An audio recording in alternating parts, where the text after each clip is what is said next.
Welcome, I'm Yasmin Saeed and this is the English news programme on Somaliland National Television. These are the stories making local headlines.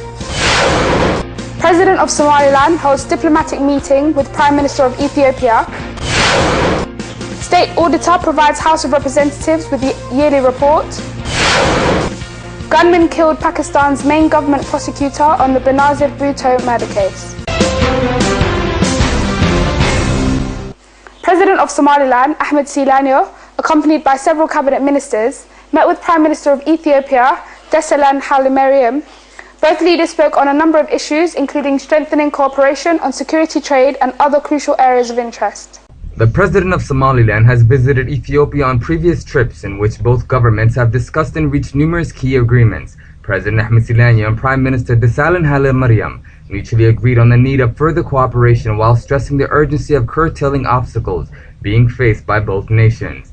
The government of Ethiopia, as in the past, have reiterated their appreciation towards Somaliland's democratic form of governance and the stability it has maintained since the independence over 20 years ago. Just recently, a senior delegation of Ethiopian ministers, parliamentarians and other high-ranking officials took part in a technical meeting with Somaliland counterparts. The meeting rendered conclusive agreements. Somaliland and Ethiopia have always had a very good relationship, and this relationship will continue. The relationship has always been very nice and very cooperative, and this is not the first time I have come to see the Prime Minister, and we are very happy about it, and we have come to strengthen that relationship and to continue that cooperation and concern, cooperation in different areas and also in our relationship in the economic field. President of Somaliland, Ahmed Silanyo, and his delegation are expected to return to Somaliland after diplomatic discussions conclude. State Auditor Mahmoud Dere provided a detailed briefing to members of Somaliland's House of Representatives. The State Auditor elaborated on the increase of Somaliland's fiscal budget since this administration took office and the progress made as well as obstacles faced since his appointment as State Auditor. State Auditor Mahmoud Dere confirmed that his office successfully completed the closing of 2010 to 2011's fiscal budget.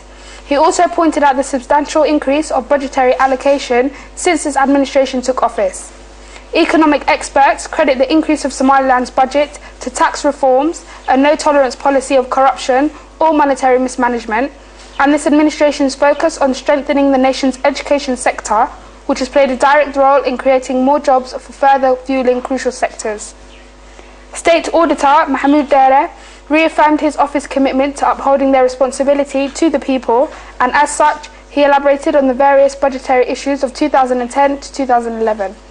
The State Auditor also answered questions from members of Somaliland's House of Representatives. Governor of Maroodijeex region, Mohammed Mahmoud, held a meeting at the Governor's office with tribal leaders. The purpose was to assess the role that tribal leaders would play in the upcoming Independence Day celebrations. The governor, speaking to tribal leaders, pointed out the importance of the role tribal leaders play in maintaining peace and security throughout the nation. The people you lead adhere to your leadership, therefore we must ensure Independence Day celebrations remain as they've always been, peaceful, said the governor. May 18th Independence Day celebrations are expected to take place internationally on an unprecedented level, as the President of Somaliland continues to hold diplomatic discussions with the international community, and the unrelenting commitment of voicing Somaliland's independence as irreversible. The upcoming Independence Day celebrations are set to be historic. Tribal leaders pledge to work even harder at maintaining national security and playing their role as leaders, ensuring Somaliland continues to remain at its current stage of peaceful coexistence. You're still tuned into the English news programme on Somaliland National Television, and now for our international headlines in detail.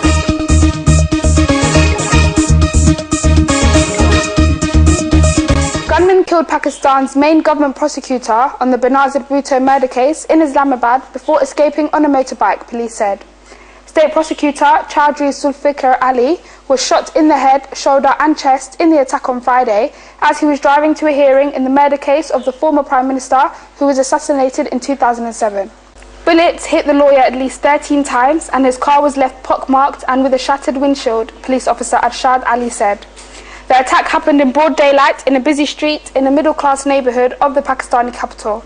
His bodyguard was also wounded and a woman was killed when Zulfikar lost control of his vehicle, police said.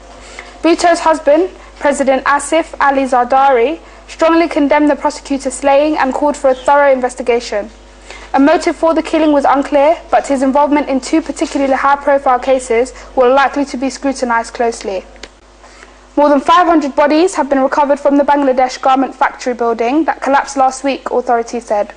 The announcement came after police arrested an engineer who had warned that the building was unsafe, but stands accused of helping the owner add 3 illegal floors to the structure. The arrest on Friday of Rani Plaza consultant Abdul Rasak brought to 9 the number of people held over the April 24 disaster, which has put the spotlight on the many Western clothing retailers who use Bangladesh as a source of cheap goods. But as authorities said, they confirmed death toll had risen to 501 on Friday. Finance Minister Abdul Malik Abdul Muhoof said he did not think it was really serious and he did not believe that foreign retailers would pull orders from his country. A fierce wind-whipped brush fire has spread along the coast of the US state of California, threatening several thousand homes and a military base as local authorities ordered an evacuation. Some 4,000 homes were threatened, with evacuations ordered for about a quarter of those residences on Friday, according to the fire department in Ventura County, just northwest of Los Angeles. Fears arose after gusty Santa Ana winds from the northeast faded and ocean breezes from the southwest pushed inland. The worst-case weather scenario sent flames ripping through fresh fuel just to the east of where the blaze charred woodlands a day earlier, said Ventura County Fire spokesman Bill Nash. As of daybreak on Friday, authorities had contained about 10% of the perimeter of the blaze, which has scorched some 4,047 hectares of dry, dense bush. Several farm buildings and recreational vehicles were engulfed, and fire officials said 15 homes were damaged, along with 5 commercial properties. Another 25 outbuildings were destroyed, but no residential structures were lost and no injuries have been reported, according to Ventura County officials. In all, more than 3,000 firefighters were battling 6 major wildfires across the state Fire Agency said. And now for our sports segment with Mohammed Jibril. Thanks, Yasmin. Let's start off with some international soccer.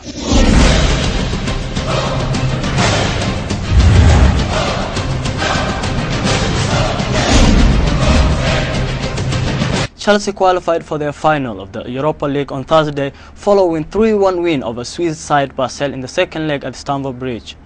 Chelsea qualified for their final of the Europa League on Thursday following 3-1 win over Swiss side Basel in the second leg at Stamford Bridge.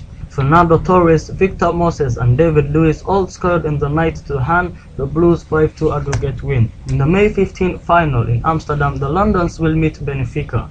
The Portuguese outfit beat Fenerbahce by the same scoreline in Lisbon. Oscar Cardozo scored twice and Nico Gaiten added his name to the score sheet to help Benfica squeeze past the Turkish club 3-2 on aggregate.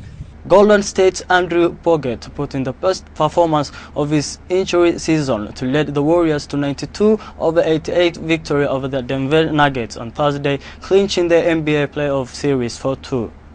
Golden State's Andrew Bogut put in the best performance of his injured season to lead the Warriors to 92-88 victory over the Denver Nuggets on Thursday, clinching the NBA playoff series 4-2. Bogut had season best and career playoff highs of 14 points and 21 rebounds as the Warriors overcame the third-seeded Nuggets after a time-tested series and moved on to a second-round series against a formidable San Antonio. The 1,500 meters Olympic champion athlete Sakir Albertine is facing a lifetime ban after being charged with a second anti-doping offense. Olympic 1,500 meters champion athlete Sakir Albertine is facing a lifetime ban after being charged with a second anti-doping offense. Sakir, who was given a 2-year ban in 2004 after a positive dope test at the World Junior Championship, competed at the London Olympics last summer under a dark cloud of suspicion, and following abnormal blood values from her biological passport is now facing an automatic lifetime ban. This case has been referred to the Turkish Federation for a verdict. That was an update from our sports segment. Back to you, Yasmin. Thanks for the sports update. Let's take a quick recap of our main stories making headlines. President of Somaliland holds diplomatic meeting with Prime Minister of Ethiopia. State Auditor provides House of Representatives with the yearly report. Gunmen killed Pakistan's main government prosecutor on the Benazir Bhutto murder case. That's the end of our news programme. Thank you for watching. Take care and goodbye.